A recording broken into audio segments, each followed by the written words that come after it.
दोस्तों नमस्कार, मैं हूं बीडी निजामी और आप देख रहे हैं न्यूज़ 220। आज 30 जून है और आज 7वें चरण के लोकसभा चुनाव के लिए, जबकि 8 राज्यों के 57 सीटों पर मतदान होना है 1 जून को। चुनाव प्रचार का आज आखिरी दिन था। शाम 5 बजे तक देश की तमाम पार्टियों के बड़े बड़े नेताओं ने अपने अपने प्रत्याशियों के लिए वोट मांगे। प्रधानमंत्री नरेंद्र मोदी से लेकर के राहुल गांधी, अखिलेश यादव और दिल्ली के मुख्यमंत्री केजरीवाल, तमाम नेताओं ने अपनी पार्टी की तरफ से पूरी ताकत झोंक दी, ताकि जो 4 जून को जब ये पिटारा खुलेगा तब समझ में आएगा कि किसकी किस्मत में क्या है। लेकिन इसके पहले जबकि 6 चरण के मतदान हो चुके हैं और 486 लोकसभा सांसदों की किस्मत ईवीएम की कैद में है, और जिस पर 4 जून को जब टोटल 543 लोकसभा सांसदों की किस्मत का पिटारा खुलेगा तब समझ में आएगा कि इस बार 18वीं लोकसभा में जनता ने किस पार्टी को यह अधिकार दिया है कि वो सरकार बनाए। आपको बता दें कि जैसा सब जानते हैं, पिछले लगभग 1.5 से 2 महीनों में जो 7 चरणों में मतदान हुए हैं उसमें भारतीय जनता पार्टी अब की बार 400 पार के नारे के साथ अपनी पूरी टीम के साथ जुटी हुई है और पूरे उत्साह के साथ चुनाव प्रचार कर रहे हैं। उन्हें पूरा विश्वास है कि देश की जनता तीसरी बार भी उनकी मोदी की सरकार को बनाने में अपना सहयोग देगी। लेकिन वहीं इंडिया गठबंधन की जो तैयारियां हैं इस बार वो अनोखी हैं और लगभग 20-22 दलों का जो एक गठबंधन है, इन्होंने इस बार काफी तैयारी के साथ भारतीय जनता पार्टी के इस चुनावी रथ को रोकने के लिए कमर कसी हुई है। चाहे वो ममता बनर्जी हो, चाहे वो केजरीवाल हो, चाहे तेजस्वी यादव हो, चाहे अखिलेश यादव हो, कांग्रेस के तमाम बड़े नेताओं के साथ विपक्षी गठबंधन के नेता हर तरह अपने अपने राज्यों में महाराष्ट्र में जहां शरद पवार जुटे हुए हैं, वहीं दक्षिण के राज्य हों या ममता बनर्जी का बंगाल हो, सब नेता हर तरह से एनडीए और भारतीय जनता पार्टी के विजय रथ को रोकने में लगे हुए हैं। और उनका भी जो अभी परिस्थितियां हैं वो ये कह रही है कि उनका जो विश्वास है कहीं न कहीं बढ़ा हुआ है, क्योंकि भारतीय जनता पार्टी के जो नेताओं को जो विश्वास अब की बार 400 पार का था उसमें कहीं न कहीं शिथिलता नजर आ रही है। भाजपा के नेता अब 400 पार के नारे पे वजन नहीं दे रहे हैं, बल्कि वो ये कह रहे हैं कि चाहे हम एक मत से जीते लेकिन हम सरकार भारतीय जनता पार्टी ही बनाएगी। बहरहाल ये तो 4 जून को ही क्लियर हो पाएगा कि इस बार इस देश की हुकूमत किसके हाथ में जाएगी, एनडीए या इंडिया गठबंधन। ये बहुत बड़ा सवाल है जिस पर सबकी निगाहें हैं। बहरहाल लेकिन आज चुनाव प्रचार की समाप्ति के बाद प्रधानमंत्री नरेंद्र मोदी शाम लगभग 5:30 बजे कन्याकुमारी पहुंच गए, जहां पर वो स्वामी विवेकानंद रॉक ऑडिटोरियम में, जहां पर कि ध्यान मंडपम में ध्यान लगाएंगे। जैसा कि पहले से उनका प्रोग्राम शेड्यूल तय है और लगभग 45 घंटे, मतलब 1 जून की शाम 5 बजे तक 45 घंटे तक नरेंद्र मोदी ध्यान केंद्र में मतलब ध्यान लगाते रहेंगे। आपको बता दें कि इसके पहले भी 2014 और 2019 के चुनाव में भी प्रधानमंत्री नरेंद्र मोदी चुनाव की समाप्ति के आखिरी दिन कहीं न कहीं जाकर ध्यान लगाते रहे हैं। आपको याद होगा कि 2019 के चुनाव में जबकि उनका चुनाव प्रचार समाप्त हुआ था तो वो केदारनाथ धाम की गुफा में जाकर के उन्होंने लगभग 2 दिनों तक ध्यान लगाया था।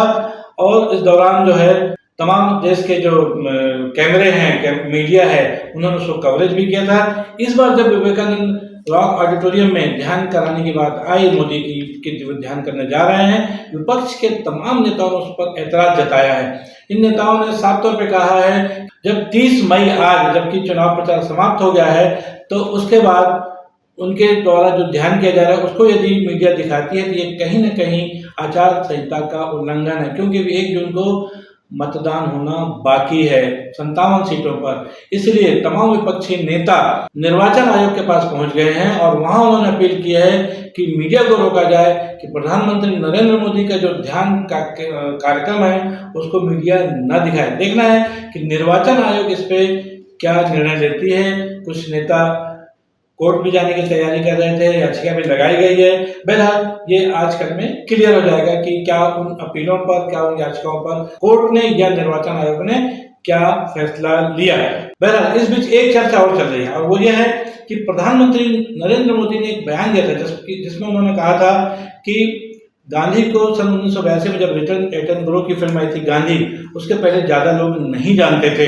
और इस बात को जैसे ही मोदी जी की जबान से ये शब्द निकले, जो लगातार इंटरव्यू कर रहे हैं, पत्रकारों के साथ बैठ रहे हैं, उसके बाद से विपक्ष ने उनके इस बयान को लपक लिया और उस पर लगातार हमले कर लिए। उनका साफ कहना था क्या पूरी दुनिया के विभिन्न देशों में जो लोग रहते हैं वो जानते हैं कि महात्मा गांधी क्या थे, चाहे वो नेल्सन मंडेला हो, चाहे तमाम दुनिया के तमाम बड़े नेता हों। उन्होंने महात्मा गांधी को आदर्श मानकर अपने जीवन में उतारा और गांधी की पहचान आज सिर्फ हिंदुस्तान ही नहीं, पूरे राष्ट्रीय नहीं अंतर्राष्ट्रीय स्तर पर बनी हुई है। और ऐसे समय में नरेंद्र मोदी प्रधानमंत्री जो है, उनका ये कहना कि जब गांधी फिल्म आई थी उसके बाद लोगों ने गांधी भी सरासर गलत है, और उन्होंने लगातार इस बात पर आक्षेप लगाया, लगातार अड़े हाथों लिया है प्रधानमंत्री नरेंद्र मोदी के इस बयान को। और उसको लेकर के तमाम बड़े नेता जो हैं इंडिया गठबंधन के उस पर लगातार हमले कर रहे हैं। हालांकि प्रधानमंत्री नरेंद्र मोदी के बचाव में उनके पक्ष के लोग भी, उनकी पार्टी के लोग भी जवाब देने के लिए मैदान में उतरे हैं। लेकिन ये मुद्दा भी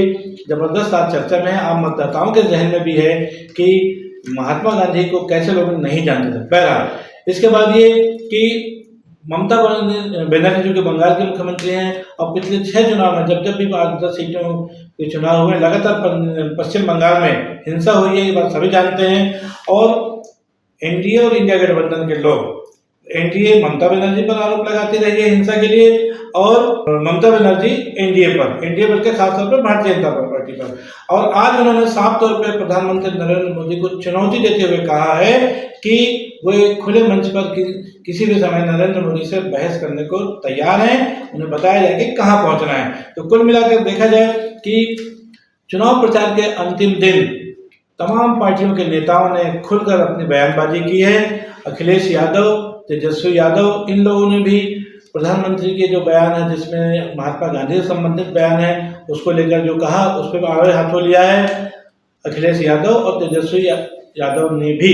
और राहुल गांधी तो लगातार प्रधानमंत्री के खिलाफ बोलते रहते हैं। उन्होंने इस पर ट्वीट भी किया है कि नरेंद्र मोदी जो कि प्रधानमंत्री, उनका कहना सब गलत है कि एक फिल्म के बाद लोग, इस देश की जनता ने महात्मा गांधी को जाना है। बहरहाल इंडिया और इंडिया गठबंधन की जो तकरार है, जो लगातार पिछले लगभग 2 महीनों से चुनाव जब से प्रक्रिया शुरू हुई है, चल रही थी, इसमें जब से शुरू हुई है जो तकरार, इसका पटाक्षेप तो 4 जून को हो पाएगा, जब यह स्पष्ट हो जाएगा कि इस बार किसकी सरकार बनती है। सवाल सिर्फ इतना है कि क्या एक बार फिर नरेंद्र मोदी अब की बार 400 पार या कुछ कम भी रहे, तीसरी बार सरकार बनाने में कामयाब हो पाते हैं। और दूसरी सबसे महत्वपूर्ण बात यह भी है कि 4 जून को यह पता चलेगा कि किस पार्टी के कितने लोकसभा सदस्य इस 18वीं लोकसभा में पहुंचते हैं। बहरहाल इस पर हम सभी की निगाह बनी रहेगी। तब तक आप भी बने रहिए न्यूज़ T20 के साथ। मैं बीडी निजामी और आप देख रहे हैं न्यूज़ T20। आज के लिए बस इतना ही। हमारी ये खबर आपको कैसी लगी, इस पर अपनी राय अवश्य दें और हमारी खबर को लाइक करें। कल फिर मिलेंगे किसी नई खबर के साथ, तब तक के लिए दीजिए इजाजत। जय हिंद, जय भारत, जय छत्तीसगढ़।